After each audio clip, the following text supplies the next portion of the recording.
سلام، به کانال آشپزی راحت خوش اومدین. تو این ویدیو میخوایم چیز کیک سن سباستین یا همون کیک سوخته رو درست کنیم.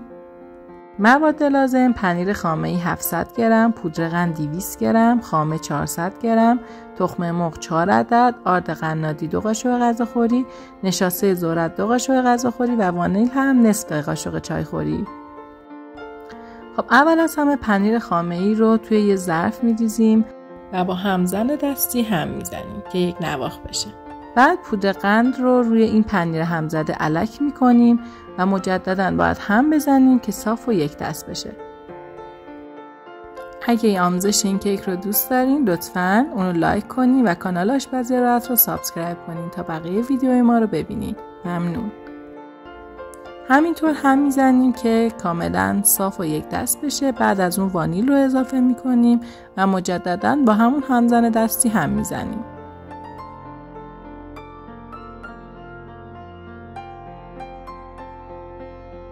وقتی که مخلوط هم نواخت شد، تخم مرغ ها رو یکی یکی اضافه میکنیم و بعد از اینکه هر یک تخم مرغ اضافه کردیم هم میزنیم که صاف و یک دست شه و مجدد تخم مرغ بعدی رو اضافه میکنیم. تو پخت این کیک نیازی نیست که از همزن برقی استفاده کنیم. از ابتدا تا انتهای کار با همزن دستی هم میزنیم.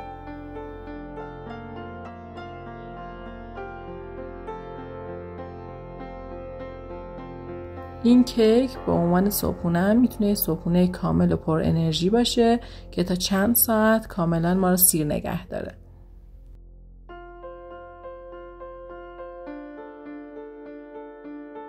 از طرفی خامه رو توی ظرف دیگه میریزیم، اونا رو هم میزنیم که یک دست بشه.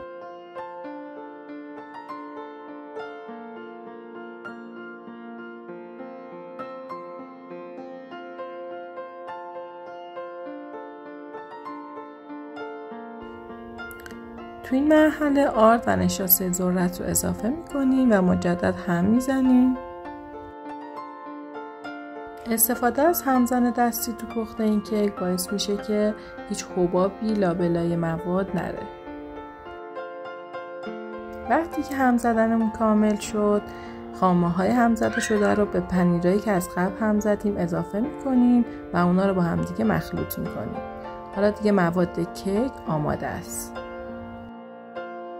اگر از محتوای این آموزش خوشتون اومد لطفاً اونو لایک کنین و کانال آشپزی راحت رو سابسکرایب کنین. ممنون. از طرفی 2 کاغذ روغنی رو مچاله میکنیم و کف قالب قرار میدیم. حتما باید از 2 کاغذ روغنی استفاده شه.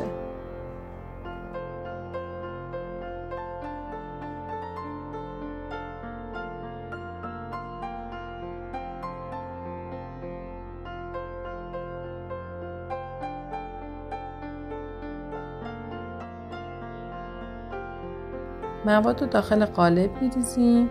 قالب رو چند تا ضربه میزنیم که اگه حبابی هم داره خارج بشه و اون رو داخل فر از قبل گرم شده با دمای 200 درجه میذاریم.